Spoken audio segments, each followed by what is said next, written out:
Buenas tardes, Miguel. Hola, muy buenas. ¿Qué tal? Pues muy bien, aquí con ganas de que nos cuentes acerca de esta expedición. Bueno, lo primero, me gustaría que nos hablases de qué ha motivado llevar a cabo la búsqueda de esta ciudad, de Zerzura. Bueno, en principio, en primer lugar, yo trabajo siempre con material de historia, o sea, mis viajes tienen que ver con la historia. Y luego, además, hay una idea que siempre me ha rondado, obsesionado, incluso también como reportero, ¿no? Son las ciudades. La ciudad me parece a mí, bueno, las ciudades son... Sí, pues en el fondo es el origen de la civilización, como la polis, ¿no? La griega, etcétera, es donde, o las mesopotámicas, es donde surge. Son mundos perdidos, donde toda una vida de civilizaciones pues tenían su ejemplo y luego se perdieron. Pero me ha llegado a obsesionar a todos los niveles. O sea, a nivel literario, pues, La peste de Camus, hablando de una ciudad asediada para hablar del ser humano con una enfermedad.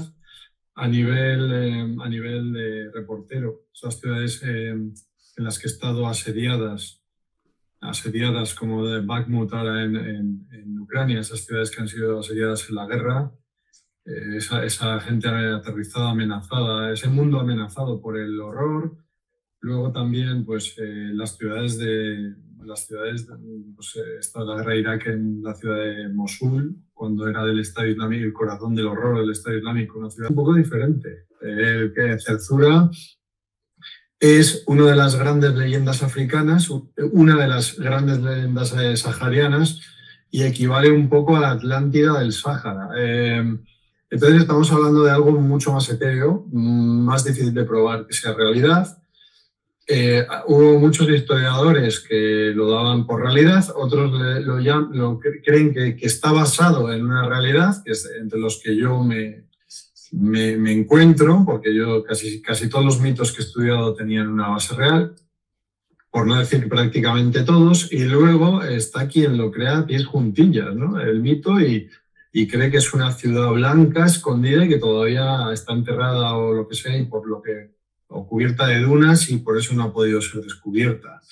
Entonces yo me sitúo, pero no por ello me fascina menos, entre los que se quedan a medias, que no, yo pienso que es una realidad que existió lo que lo inspiró y que a partir de ahí, estudiando todo lo que he estudiado, tanto de la literatura árabe donde surge el mito, como luego todos los añadidos que hay posteriores, porque hay muchas terturas, que ahora vamos a hablar de eso, y cómo se fue adornando esto, porque partió con muy poca información de lo que decían los árabes en la Edad Media y luego hasta en el siglo XX ya tenía una cantidad de añadidos importantísimos y bueno, pues yo pienso que claro que sí, que se inspiró en algo. Entonces, bueno, me fascina porque además de que el Sáhara me fascina desde siempre, las expediciones que he hecho allí, pues este mito es impresionante porque además, como las fuentes del Nilo, por ejemplo, o las minas del rey Salomón, está a esa altura. O sea, es que provocó muchísimas expediciones buscándola. Estas tuvieron su apogeo en el siglo XX, a principios, ¿no? Más o menos de 1919 a 1935 se produjeron un montón de expediciones en Egipto y Libia, sobre todo, en el desierto líbico, buscándola y bueno, ya aprovecharon, muchos eran científicos que hicieron muchos estudios de muchos tipos, pero en el fondo ellos la buscaban y de hecho crean el Club Zerzura, que la crea Bagnold, que es uno de los grandes exploradores de Zerzura, un inglés, que estudiaba las arenas del Sáhara. Luego usaron sus estudios hasta para los estudios de Marte, el tipo de arena y todo, y este hombre, pues en Wadi Haifa, en Sudán, en un bar griego que había allí, en una de sus expediciones, pues les dice, oye, ¿por qué no creamos un club Zerzura, los que estamos obsesionados con esta idea? Y entonces crearon un club romántico que se llama el Club Zerzura, se fue añadiendo gente Y bueno, pues se reunían en Londres de vez en cuando, porque había nuevas noticias sobre lo que se pensaba, uno había oído una cosa nueva, etc. Y publican bastante en el Geographical Journal. Yo me he leído sus trabajos y cada uno tiene sus... Pues uno ha investigado que ha hecho una entrevista con un beduino, el otro encontró un wadi que resulta que podía ser, y al final cada uno hace como su trabajo científico y luego cada uno tiene su opinión. El único que lo da por zanjado, porque hay una persona que lo da por zanjado, él dice que ha descubierto Zerzura, 100%, es Laszlo Almasi, que era... Pues el que inspiró la película El paciente inglés, que muchos de vosotros lo habréis visto, es el que descubrió la cueva de los nadadores, que es unas maravillosas pinturas rupestres que están en Gilf Kebir, que es una... Se pasó a la aviación y empezó a hacer exploraciones en avión.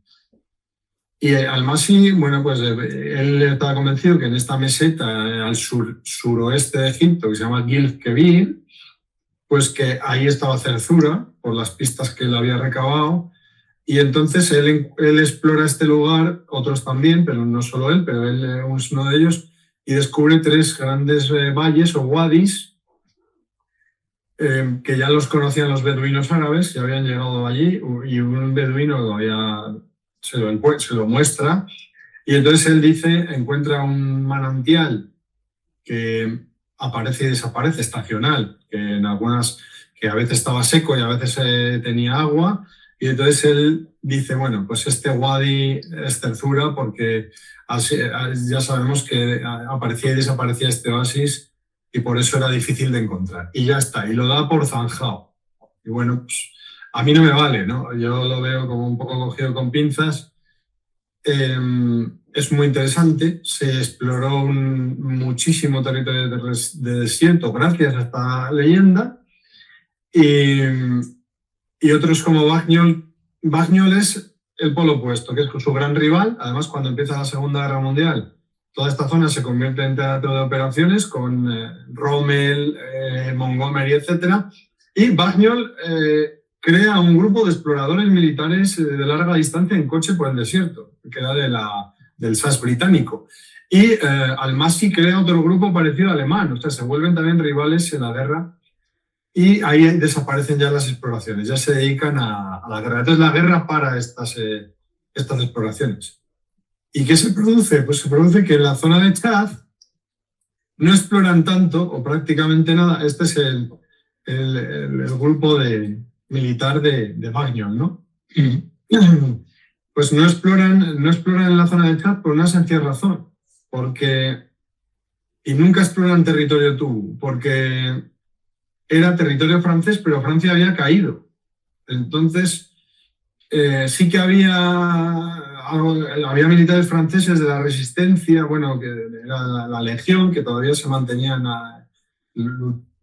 primero neutrales, luego empezaron a combatir con los alemanes, pero no se hizo nada. Estas son unas líneas que tengo yo. Estas líneas rojas de arriba parten del oasis de Dakla, de Egipto, y aquí veis en medio Gilf Kebir, entre las 2 líneas rojas, que es lo que exploró Almasi por estas mismas rutas, pero nunca llegaron hasta la zona de Chad, que son los 3 círculos que yo he marcado. Uno es el Tibesti y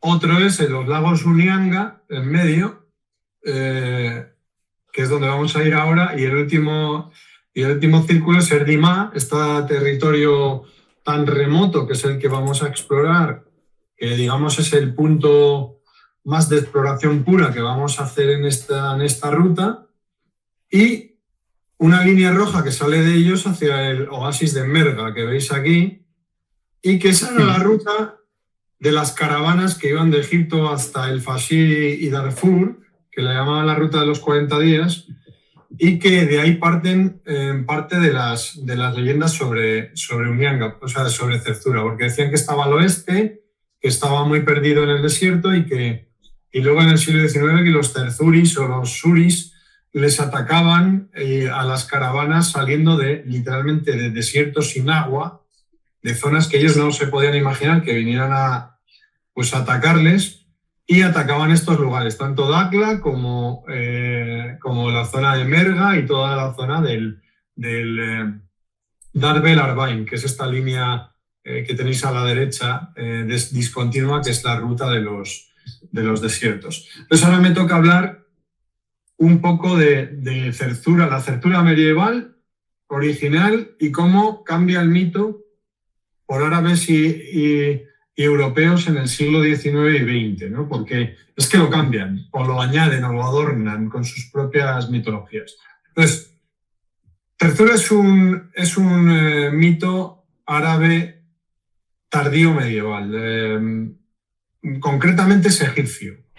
Y es un mito que surge, los primeros manuscritos que lo citan muy brevemente son del siglo XIII, un gobernador del Fayún, alguna otra obra, y dicen muy poco. Dicen que es un oasis que está al oeste, que está más allá de los oasis egipcios, que es muy difícil llegar, que muy pocos han llegado. Uno dice que es el oasis de los pájaros negros, y otro dice que es un oasis blanco o una ciudad blanca, y ya está. Y luego, hasta que surge un libro, porque la preciosa historia de Zerzura es que está relacionada también con un libro perdido. O sea, es que lo tiene todo esto, ¿no? Que es el Kitab al-Kanuz. El Kitab al-Kanuz, o libro de las perlas perdidas, es un libro del siglo XV y es el que más habla de Zerzura. Y este libro es un libro que se enmarca en una tipología de literatura egipcia que se llamaban los libros de los tesoros. Y tiene todo que ver con que los egipcios, muchas familias, vivían de saquear las tumbas y toda esta riqueza que tenía la civilización egipcia y que estaba enterrada. Entonces, lo mezclan con sus propias creencias tradicionales árabes de genios, etcétera. Luego lo mezclan con todo lo que ellos habían heredado, que eran los ritos mistéricos griegos, porque había griegos, coptos y cristianos allí, con leyendas persas, con cábala, con magia, y entonces hacen con relatos de viaje. Y hacen un libro que lo que pretendía era hablar de los lugares que se conocían del Sáhara, desde Egipto hacia el oeste. Cita 400 lugares en los cuales, deja esta imagen que ahora voy a hablar de ella, que está bien, en los cuales pues él te dice que si vas, lo que tienes que hacer para conseguir lograr los tesoros. Eso era una recomendación. Y claro, entonces, si lo estudias bien o ves los trabajos de los que estudiaron este libro, te das cuenta que hay una parte que es totalmente real, porque es que cita lugares reales. Cita desde la Esfinge hasta la Saqqara y sus pirámides, Fayún, un montón de lugares que existen, ¿no? Y luego viene la parte de la magia, que es normal en esta literatura árabe. Pues, por ejemplo, cita una cueva real y te dice que entres en esta cueva, y luego dice que si dices unas palabras mágicas se va a abrir y vas a ver una explanada de pirámides, y esta es la parte mágica, que pasa en las 1001 noches, ¿no? Con lo de ábrete sésamo y tal, y abre la cueva. Entonces, hay que estudiar bien este tipo de obra para darte cuenta de lo que era cierto o de los lugares reales, y luego separar la paja un poco de la magia, ¿no? Típica también de la mentalidad árabe medieval. Entonces ahora vamos con el mito de Zerzura. El Kitab al-Kanuz, que por cierto cayó en manos de algún europeo y desapareció. Un inglés lo mandó al departamento egipcio de antigüedades y desapareció el manuscrito, pero fue traducido. Entonces, el original no lo tenemos, ha desaparecido, pero hay varias teorías. Unos dicen que una copia lo tuvo un inglés, un militar, y al morir no apareció en su casa. Otros dicen que este hombre que lo tradujo, Hassanen Bey, pues que igual se lo quedó. Igual está en algún almacén del servicio de antigüedades egipcio, no se sabe. Pero sí que nos quedan algunas traducciones que cambian según es la traducción árabe, la traducción al francés, la traducción al inglés. Y lo que dice es, cita tres lugares 3 lugares. Y todos los lugares que salen Kitab al-Kanud son reales, o prácticamente de todos. Entonces no tenemos por qué dudar desde que estos lugares existen. Entonces dice que más allá de la fortaleza de Suri, se llama así, hay un lugar que se llama Guarde o Guardaba, que es una ciudad, que quiere decir rosa en árabe, Guardaba, y que está en un wadi, que está en un valle, en un oasis, en un valle pues con vegetación. Que si remontas este wadi de la ciudad de Guardaba, vas a pasar entre 2 montañas hasta otro wadi que se abre hacia el oeste. Y que si sigues este wadi hacia el oeste vas a llegar a Zerzura. ¿No? Esto es lo que dice el Kitab al-Kanud. Entonces, la parte de citar lugares. Claro, cuando tú estás citando lugares anteriores y son reales, no hay por qué pensar que no esté hablando de lugares reales. Y luego ya empieza la parte de la magia, que es normal en el Kitab al-Kanud también. Entonces dice que Zerzura es una ciudad en la cual es blanca y luego hay un rey y una reina dormidos, y que este rey y reina dormidos, pues que hay una puerta con un pájaro, y entonces si tú tocas el pájaro, al rey y a la reina no les hagas caso, toca el pájaro, podrás entrar y acceder al tesoro. Coge el tesoro y márchate y no molestes al rey y a la reina dormidos. Esto dicen, ¿no? Entonces, se plantea la investigación, decir, ¿dónde están estos lugares que cita? Con nombres propios, y luego a qué se refiere el mito este del pájaro, etcétera, ¿no? Que hay una parte mágica. Bueno, pues yo tengo mi teoría. Después de estudiar mucho, este libro se basaba, los autores no viajaban por todas las partes. Ellos se basaban en lo que les contaban los que viajaban en las caravanas, los que bajaban en las caravanas desde Nubia, desde Sudán. Entonces, estos viajeros que traían de África marfil, oro, esclavos, sal, huevos y plumas de avestruz, etcétera, traían de vuelta, compraban caballos, espadas, trigo de Egipto, telas, y no solo hacían esa ruta de ida y vuelta, sino que, como buenos musulmanes que eran, también iban hasta la Meca y volvían. Entonces veían en el camino muchas cosas que les servían para luego contarles a estos que escribían los libros de los tesoros las cosas que habían visto, y entonces los otros mezclaban la realidad con cosas que les habían contado, ¿no? Esto está totalmente demostrado. Entonces, no sé si tienes unas fotos que tengo de Abu Simbel y Atula, y luego vamos a la que has puesto antes de la tumba de Tutankamón. Es una que sale Abu Simbel, que estaba en la ruta a Sudán. Si no, simplemente lo comento. Sí, aquí tienes a Abu Simbel. ¿Esta es la que he mandado yo o no? Esta no es. No, ¿quieres que ponga la otra? Sí, es que no es la misma, no es el mismo lugar. Es Abu Simbel, pero no es la misma entrada, ¿no? Vale, sí, ya la tengo. Abu Simbel se la encontraban en el camino este, ¿no? Que los viajeros que iban a Nubia. Entonces, esta es la que yo quiero. Fijaros, este es la estatua sentada, es Ramsés, el gran rey, ¿no? Dormido o petrificado. Y debajo tiene figuras femeninas de pie que son la reina dormida, o sea, Nefertari, ¿no? La entrada a Abu Simbel, que estaba tapada con arena, porque decía que la puerta estaba cerrada, tiene encima un Horus, justo encima de la puerta, que es un halcón.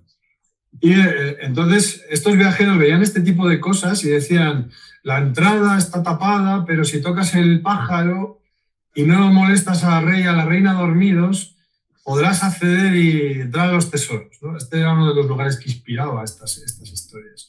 Luego, no sé si tienes el de Al-Ula, que está en el camino a la Meca, que también recorrían estos viajeros, ¿no? Que es una puerta de una tumba de la ciudadela Nabatea de Al-Ula. ¿Ves ese pájaro esculpido en piedra encima de la tumba? Sí.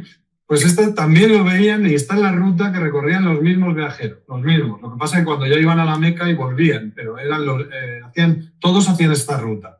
Entonces, este tipo de sitios era donde acampaban los viajeros que hacían la ruta de los 40 días, tanto en su camino a la Meca como en la vuelta.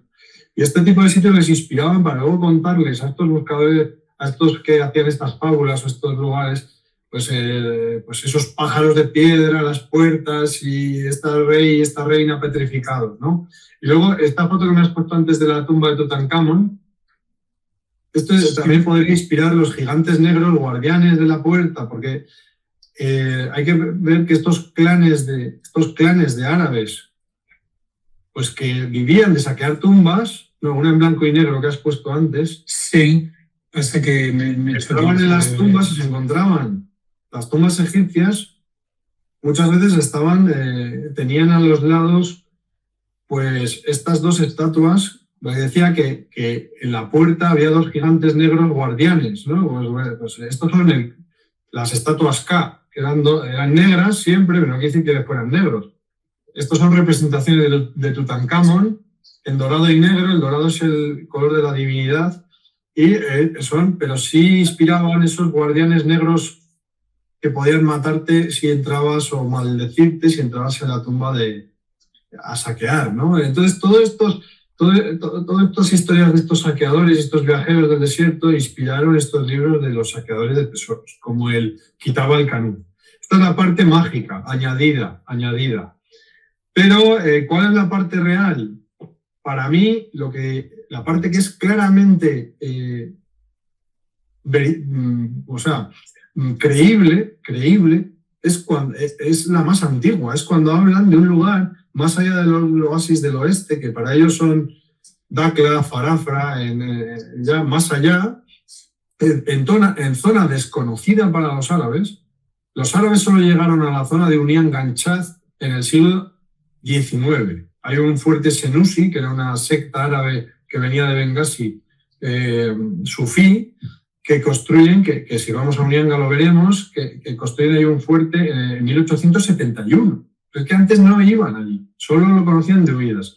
Y toda esa zona Tubu, desde el Tibesti hasta Eneri, era el territorio blanco en los mapas árabes porque era muy peligroso, porque los Tubu, siempre guerreros, no dejaban pasar o cobraban a las caravanas peaje o las saqueaban o las atacaban. Entonces, los árabes hacían este tipo de caravanas hasta Darfur y también hasta Kanem, donde había un imperio africano muy poco conocido por nosotros, pero que parte del siglo VII hasta el siglo XV, y era todo un imperio. Llegaron a veces a conquistar a los Tubu, otra vez se aliaban con ellos y hacían caravanas hasta Egipto y Bengasi. Pero en medio había un territorio en blanco en los mapas. Este es el territorio que para mí inspiraba esta leyenda, estas fantasías también, hacia allí hay un oasis blanco y tal, y no sabían decir más porque simple y llanamente no habían podido mapearlo. Era territorio fuera de su control completamente. Entonces, luego llegan los europeos, que empiezan a finales del siglo XIX, además se pone de moda a finales del siglo XIX la exploración de los oasis. El oasis siempre ha sido una imagen del exotismo para el europeo, ¿no? Entonces empiezan, sobre todo alemanes, como Rolfs, en el que explora el desierto líbico, llega a Kufra, que era un oasis que no sabíamos ni si existía. Habían oído hablar de él, pero no sabían si era también una leyenda, era como Zerzura. Y él lo descubre y ve que es real. Luego, por ejemplo, ya Nachtigal es el primero que llega al Tibesti. Y Barth también pasa por todos estos lugares. Y Barth habla de Unianga, que le llama Wanhanga o Onja, que quiere decir en Tubu el oasis, el manantial, y es el primero que describe estas colinas blancas, porque es un salar. Este lugar de Unianga es increíble, porque no estamos hablando de un oasis. Los oasis suelen ser un pequeño pozo con unas palmeras o un pequeño manantial, pero es que Unianga no podía pasar desapercibido, porque es que son 16 lagos en una zona remotísima del Sáhara, que los árabes no conocían, pero es que no es un pequeño oasis, es que es una cosa increíblemente enorme, con unas con unas colinas blancas que llaman totalmente la atención, y que algún viajero que llegaría puntualmente, algún árabe, porque siempre llega alguien, pero eso no quiere decir que se mapee, pues que le llamaría poderosísimamente la atención, y es que supera a todos los demás oasis que hay alrededor. Es mucho más grande que Kufra, es mucho más... Entonces, esto es un lugar claramente especial y es remotísimo, incluso hoy en día. O sea, en aquella época, y el Club Zerzura no llegó aquí, no llegó. Entonces no llegó por un tema político, porque había una frontera y no podían pasar, y ya está. O sea, entonces, pues yo me di cuenta de que en estos manuscritos árabes originales, una de las cosas concretas que decían era que era el oasis blanco de los pájaros, el oasis de los pequeños pájaros. Esto es lo que definía sobre todo Zerzura, por encima de todos los adornos mágicos posteriores.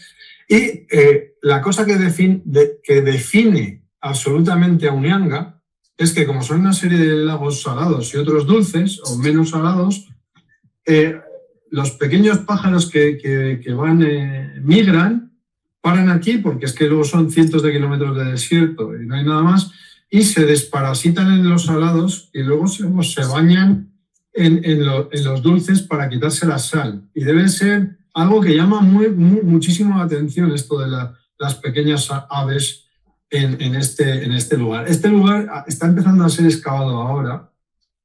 Ha habido unas misiones, hubo algunas en los 70, pero una cosa muy poco. Y ahora, a principios del siglo XXI, sobre todo el alemán Kropelin y luego una serie de franceses, y han visto que está habitado desde la prehistoria. Y han encontrado hasta algunos trabajos de forja, que se supone que son medievales, en Unianga Serir, y entonces muchos lo relacionan también con el Imperio Kanem, porque aunque es zona Tubu, sabéis que los Tubus se dividen en dos grupos, los Teda, que son los del Tibesti, y los Daza, que son los de esta zona de Unianga y la zona de Nedi. Estos serían Daza, y estas zonas el Imperio Kanem las llegó a conquistar o poner un puesto, o entonces se supone que igual esas forjas podrían haber sido Kanem, no se sabe. Está todo por investigar. Tiene muchísimos restos prehistóricos también. Hay, además de relieves como los que encontró Almasin Gilf Kebir, de la época que era el Sáhara, era un vergel, no era seco, sino que era húmedo, y entonces hay un montón de... Hay túmulos, hay cromlechs, hay dólmenes, equivalentes, hay hileras de piedras, todo eso es de restos de esa época, pero los tubos van construyendo encima, y de hecho en los túmulos tumba prehistóricos los líderes tubus entierran a sus muertos también, ¿no? Entonces hay una ocupación que sigue en la época medieval hasta la actualidad, y también de los poblados. Hay poblados prehistóricos que han sido reocupados hasta la actualidad, y yo por eso también creo que esto es una recreación de IA, de estas colinas blancas de Unianga y los pájaros bañándose con unos tubuai, ¿no? Pero es que es así realmente. Entonces, como decía, os he contado cómo los europeos empiezan la fiebre por los oasis, y en el siglo XX todo este grupo del Club Zerzura se pone a preguntar a los árabes, que ya no son los mismos árabes de la época medieval, sino que son los árabes del siglo XX. No son los mismos, tienen otras... Y entonces ahí surgen otras creencias, pero es que los analizas ahora y te das cuenta que son añadidos europeos típicos de su época. Por ejemplo, aquí surge, ellos hablan con los beduinos y les cuentan que un tal Keila, que era un árabe que fue desde Bengasi, se perdió en el desierto, llegó a Zerzura y que les aseguró, que era del siglo XV, y que les aseguró en algún manuscrito, pues que era una raza de blancos con espadas rectas, o sea, cruzados, que se habían perdido, como una especie de cuadrilla de cruzados que se habían perdido y habían hecho un reino perdido blanco en el desierto. Bueno, este manuscrito no existió nunca, probablemente, nadie lo ha visto. Es un añadido del Club Zerzura de oídas, Y es claramente mitología europea de la época, porque en esa época se puso de moda lo del mito del rey Salomón, o sea, de las minas del rey Salomón, que Ryder Haggard escribió un libro que son blancos, que tenían... Los blancos eran muy racistas en aquella época, ahí surgió el nazismo, etcétera, y pensaban que nada verdaderamente civilizado podía haber sido hecho por gente africana de color negro. Entonces, ellos siempre, esto lo hacen también en Sudamérica, la ciudad de Zeta, siempre eran de raza blanca, perdidos en... y entonces esto es el típico añadido europeo de esa época. Es una contaminación mitológica europea de esa época. Y luego los árabes del siglo XX también hacen sus añadidos. Uno de ellos es decir que los suri, de los que les preguntaban los europeos, les preguntaban por los suri porque en el Kitab al-Kanuz habla de la fortaleza de los suri.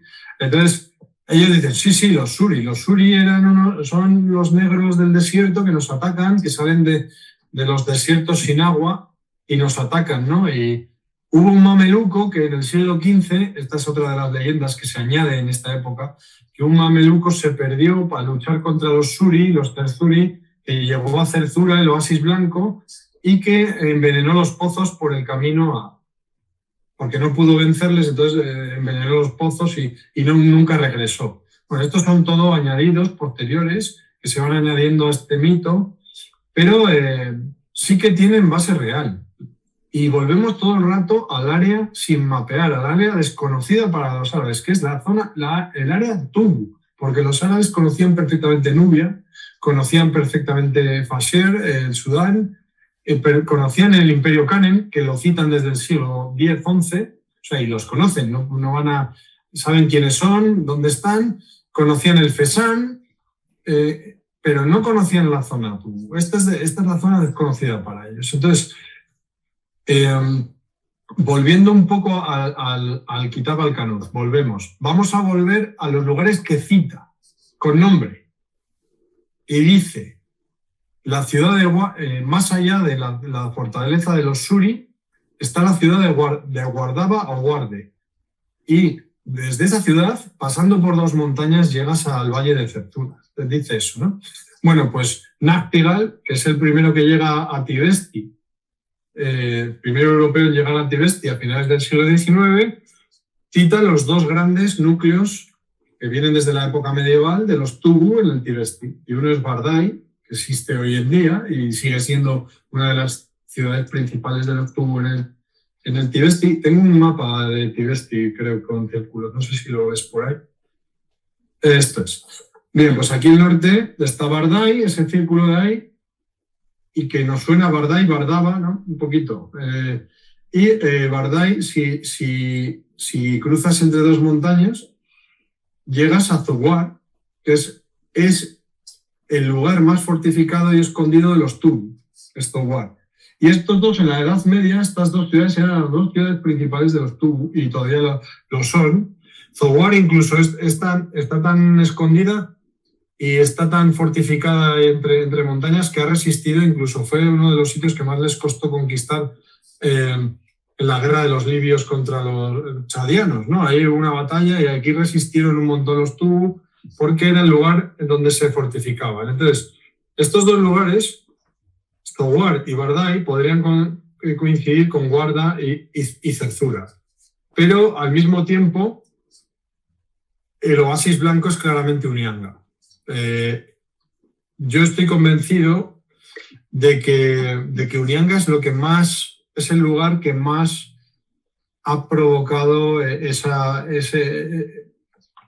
leyenda del oasis blanco, porque era un lugar de paso de caravanas, aunque muy menor, muy desconocido. Llegó a haber algún puesto Kanem allí y era un oasis importantísimo, lo que pasa que remotísimo.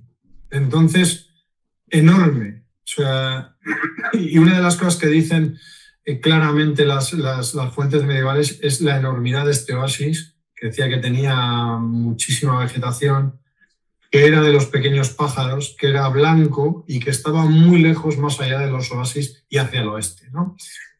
Y que era muy difícil llegar y que muy pocos conseguían llegar y menos volver, porque claro, los Tubu siempre han sido una raza guerrera y los pre-Tubu, que son los mismos, ¿no? Entonces yo planteé yo creo que para estudiar bien el mito de Cerzura, como he hecho fijaros, para llegar a las conclusiones que he llegado, en Perú he hecho 8 expediciones, ¿no? Llevo 15 años yendo. Y en Pakistán estoy empezando, ya he hecho 2 y las que me quedan. Entonces, estas cosas, para ya estudiarlos bien, tienes que hacer como Bagniol, como Almasi y dedicarles unas cuantas expediciones. Pero hay que empezar. Entonces, yo creo que vamos a empezar con esta por la parte más importante de lo que yo creo que es el mito de Cerzura, que son los lagos Unyanga. Vamos a ver los lagos Unyanga, vamos a ver en este lugar las colinas tienen encima poblados que son probablemente vienen desde épocas prehistóricas y han sido ocupados hasta este siglo. O sea, hasta este siglo, las mismas colinas, y esto dio origen a la idea de la ciudad perdida en el oasis blanco. Y luego vamos a desplazarnos hacia Erdima, primero porque esto es una zona inexplorada, ya tiene interés en sí mismo pues el recorrer una zona inexplorada, pero es que además es el paso desde Unyanga, si querían hacer estos ataques, estas racias que hacían los Tubu para atacar las caravanas que bajaban a Al-Fasher desde Egipto, pues este corredor de Erdi es el corredor natural y además se bifurca en las montañas Wagid y va hacia el norte, hacia Dakla, o hacia el este, hacia Merva, desde ese punto. Y ahí, desde un punto, pues, utilizando el satélite, pues yo he localizado que parecen una serie de poblados que probablemente sean prehistóricos, pero que tienen también restos más modernos, que podrían ser medievales o posteriores, pero es lo que hay que investigar. Y que estoy convencido de que eran pozos intermedios donde los Tubu lograban sorprender a los árabes en estos ataques porque recorrían enormes distancias de desierto y lo que hacían era, llevaban pellejos de agua, pero depositaban en lugares estratégicos o tenían pozos fortificados en el camino y cuando los aprovisionaban suficientemente se preparaban estas racias, ¿no? Entonces, ya de una manera rápida atacaban y escapaban utilizando estos lugares que luego los árabes hablaban de este mameluco que estos puestos intermedios que envenenó los pozos, los destruyó para que no les pudieran atacar, ¿no? a los árabes. Entonces, en Erdima es uno de estos lugares. Y hay unas colinas que se llaman las colinas Wagid, que sobre las colinas tienen poblados y que probablemente sean desde época prehistórica, pero es como pasa en Unyanga. En Unyanga hay poblados de época prehistórica que se han mantenido ocupados hasta la actualidad. Y en este lugar probablemente han sido ocupados hasta ahora, no está ocupado porque es una zona muy calurosa y muy hostil, pero probablemente han sido ocupados hasta la Edad Media o demás. Y luego además son lugares muy ricos en relieves, en megalitos prehistóricos, etc. Entonces también podría pasar pues, que vayamos a explorar este lugar y nos encontremos como le pasó a Almasi con maravillas más antiguas prehistóricas. O puede que no, pero explorando es como te das cuenta y como consigues muchas veces, como yo digo, por serendipia, ¿no? Buscas una cosa y encuentras otra. Esto también sucede, pero es muy bonito. Y luego, por supuesto, me interesa ver el lugar en la actualidad, ¿no? Con las maravillosas culturas que hay hoy en esos lugares, de los Tubu de hoy, que muchas cosas han cambiado y en otras cosas no han cambiado tanto. Y que tiene todo el mundo que ha estado, me ha manifestado la tremenda belleza de este lugar y de las personas que habitan y de las culturas que habitan en este lugar, ¿no?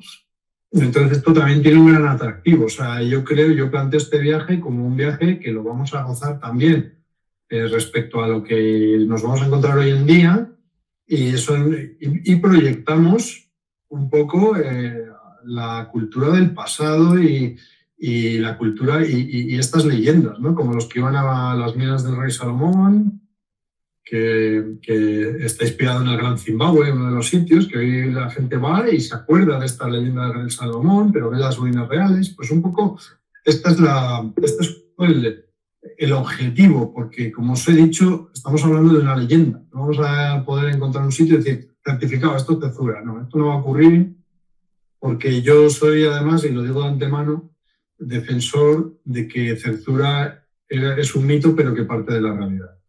Como pasaba en Las Mil y una Noches, que Sinbad el marino está basado en un personaje real que es el chino Zheng-He, el eunuco que llevaba flotas por el Índico, ¿no? Entonces, fíjate, se fueron hasta China, pero el personaje de Sinbad existe. Simplemente le cambian el nombre, se inspira. Esto es muy típico de la literatura árabe clásica, ¿no? Ellos se basan en algo real y luego lo cambian. Y esto es un poco, no sé si tenéis preguntas para seguir. Porque esto es sí, creo que alguien había levantado la mano, Jesús. Sí. No sé, igual le han dado sin querer. Si alguien quiere intervenir o hacer alguna pregunta, os recuerdo que el viaje comienza el día 28, ¿no? 28 de enero y según me dijo Joan, quedaban un par de plazas aún si alguien se anima a acompañar a Miguel a esta exploración. Yo he estado en Chad 3 veces y me parece increíble, me parece increíble. A mí es una de las zonas del Sáhara, de todas las que yo conozco, más impresionantes, ¿eh? A nivel de cultura y a nivel de paisajes. ¿Alguien quiere intervenir? ¿No? Miguel, ¿alguna cosa más que añadir? Pues bueno, no. Decir pues, que es una verdadera exploración, que nadie piense que es turismo puro, porque no lo es. O sea, ya incluso a zonas como Unianga llegan empresas, sí, turísticas, pero no normales, sino especializadas en lugares complicados como las places, que no te van a llegar a sitios normales, están especializadas en lugares muy remotos, como por ejemplo o otras, pero y luego además vamos a incluso a salir de este lugar. Entonces también es una expedición en toda regla, no es un viaje al uso, son zonas fronterizas. Ahora es verdad que el área es complicada. Libia no debe estar tan mal, la gente cree que está peor de lo que realmente está. Sudán sí, y vamos a ir un poco a la frontera, pero lo más probable son zonas tan remotas, tan hostiles, es que no nos encontramos prácticamente a nadie más que a caballeros. Pero es una expedición, lo hemos preparado bien, pero es una verdadera expedición. Nadie crea que es un viaje turístico.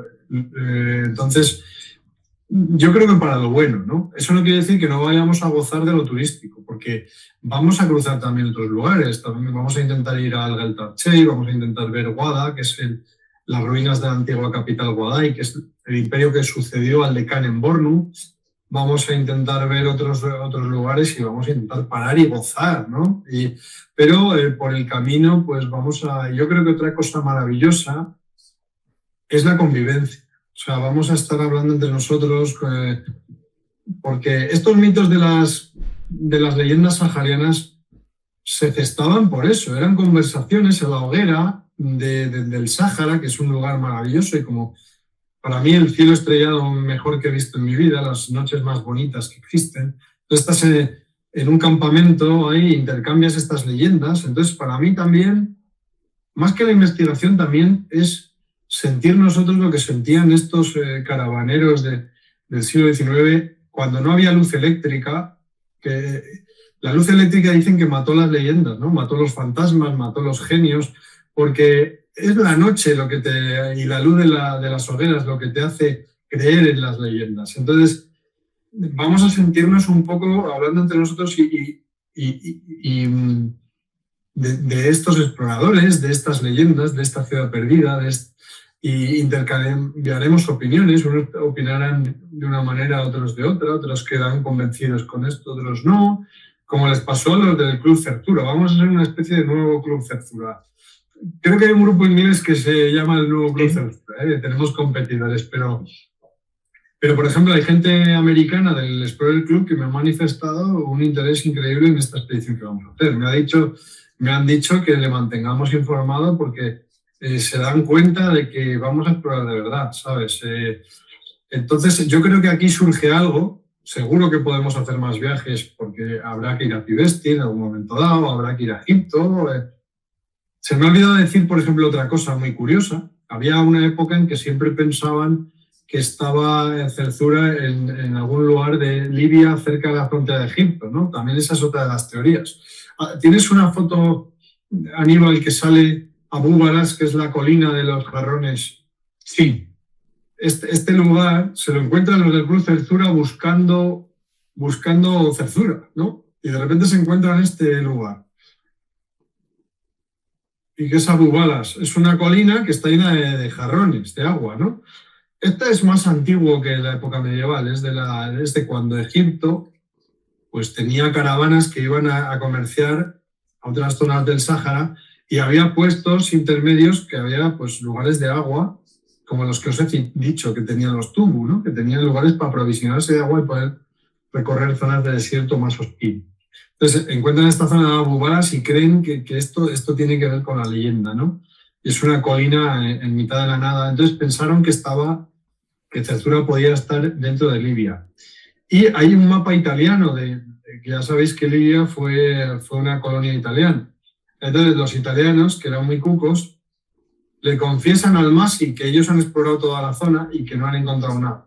Pero el mapa más importante italiano de la colonia, que está en Wikipedia, sale Zerzura. O sea, aparece Zerzura en la zona italiana. Claramente pone Zerzura. Y yo me quedé patidifuso, ¿no? Porque si los italianos decían que no estaba. Y es que esto es porque ellos pensaron que si aparecía, la querían reclamar.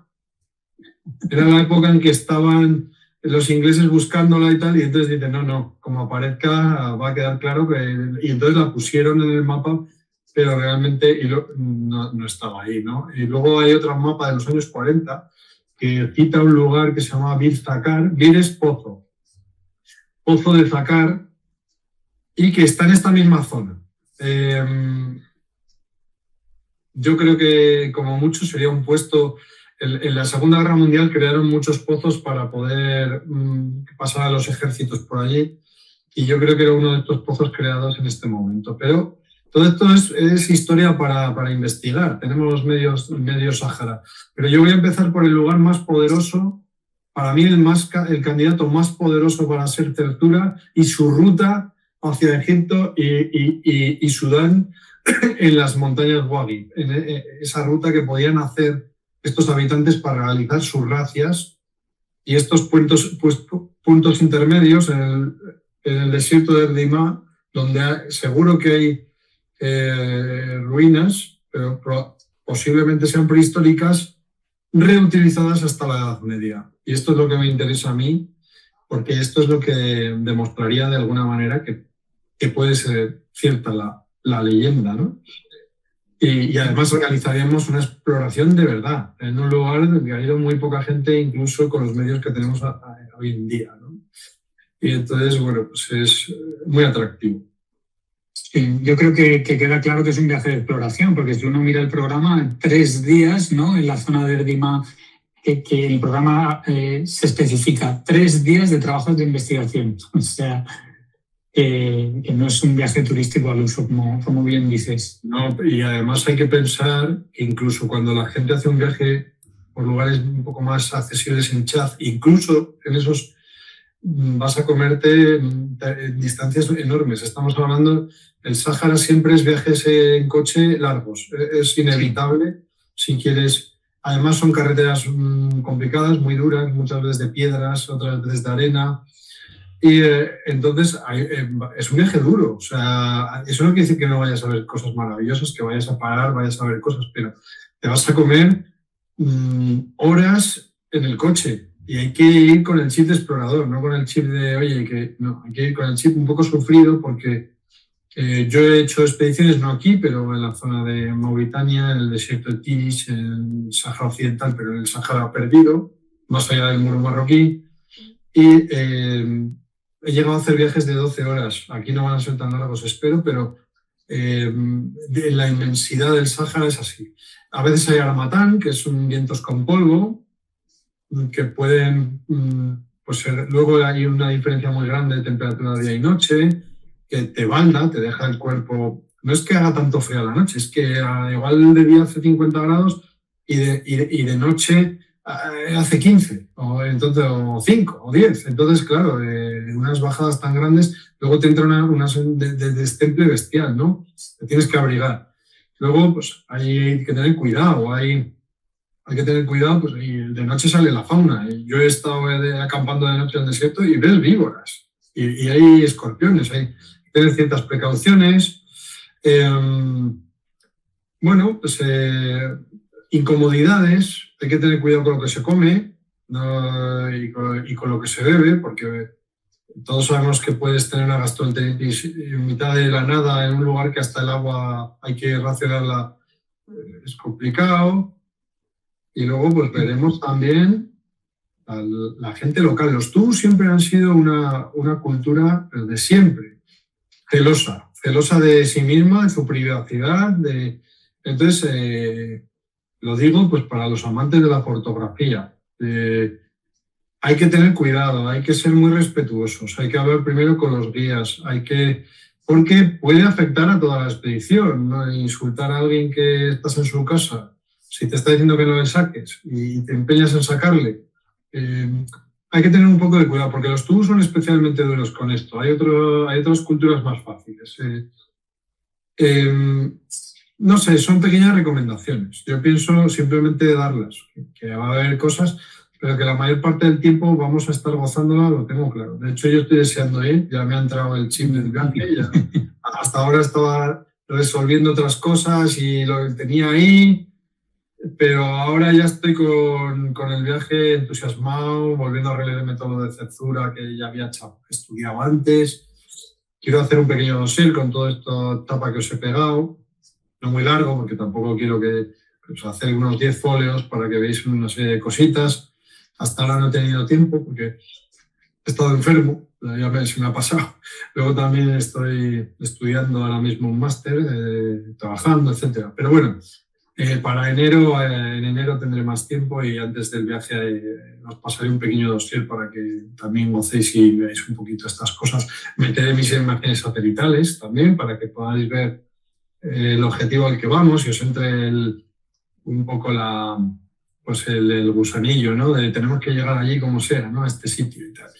Y luego además este viaje puede ser el comienzo de una expedición verdaderamente académica, ¿no? Porque mi intención es que si encontramos estos lugares o llegamos a estos lugares, pues luego proponer al gobierno chadiano y a la Universidad de Yamena pues un futuro, ¿por qué no? Como estoy haciendo en Perú y quiero hacer en Pakistán, una futura misión arqueológica que incluya arqueólogos chadianos. Y entonces podríamos descubrir o llegar a sitios que luego los podamos incluso estudiar en un futuro, ¿no? Y yo siempre, al que viene conmigo al inicio, siempre les contacto y les informo porque igual algunos se quieren animar posteriormente, ¿no? Siempre cuento con mi gente, como yo le llamo mi gente, ¿no? Con mis equipos. Entonces, aquí puede salir algo incluso académico, ¿quién sabe? Imaginaros que aparece un túmulo prehistórico, aunque no sea lo de Cerzura, o pasa como Almasi, que estás buscando la leyenda y te encuentras una pared llena de relieves maravillosos de esos animales que hay por Enedi y tal, que muchos están descubiertos, pero muchos no. Muchos no. Entonces, bueno, tiene todos estos atractivos. Y luego, por supuesto, las poblaciones de Uñanga Serir y Uñanga Querir, que tienen pueblos actuales, y luego encontraremos camilleros, hay pozos de verdad, estos que sacan agua para beber. Es como volver al siglo XIX y vivir, y luego la belleza de esa. Yo no he estado, pero me lo ha transmitido todo el mundo como Aníbal, que sí ha estado, me han transmitido que es un lugar del Sáhara especialmente bello. O sea, si ya el desierto libre.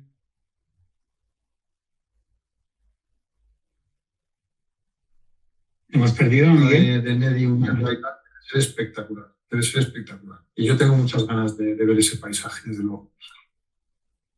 Muy bien, pues muchas gracias, Miguel, por esta interesante charla, que me dan ganas de irme contigo, tío. Joder, es que habrá que volver. Ya he dicho que esto, yo siempre voy y no tengo suficiente. Pues sí, en alguna igual me uno. Un camellero ya que él ha visto que detrás de esa montaña tendremos que volver para eso. O sea que al final, como digo, es el viaje pionero. Surgirán más cosas de esto. Claro, es un proceso de investigación, pero lo has planteado con que yo creo que a muchos nos ha picado el gusanillo, ¿no? De ver qué sale de ahí. Así que nada, estaremos muy atentos también y nada, gracias a todos los que habéis asistido a estas charlas y si queréis más información o tenéis algún comentario, pues nos podéis escribir por mail y os lo resolvemos. Pues nada, un fuerte abrazo, Miguel. Muchas gracias por este ratillo que nos has dedicado. Gracias por escucharme, que al final, pues bueno, son cosas apasionantes, pero un poco también para cafeteros, ¿no? Para gente que nos gustan las leyendas, las historias, la historia y los viajes. Muchísimas gracias a todos. Pues nada, muchas gracias, un saludo y vamos a cerrar aquí.